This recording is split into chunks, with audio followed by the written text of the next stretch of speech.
How to change your FPS on Xbox Series S.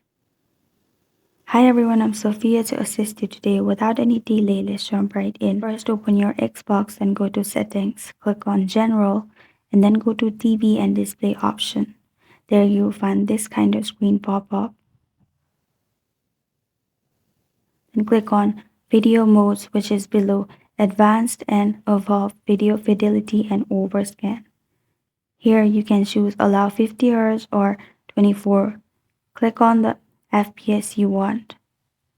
Or simply go to Resolution 4K TV Details.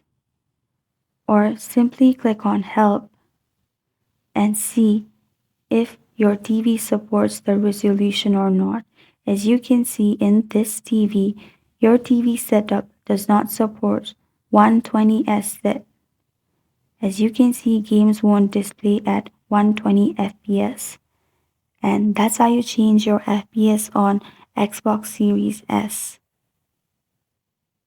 Thank you for joining me today. If this video helps you out, please leave a like and subscribe for more. Got a question or want to suggest a topic? Comment below. I am Sophia signing off. Until next time.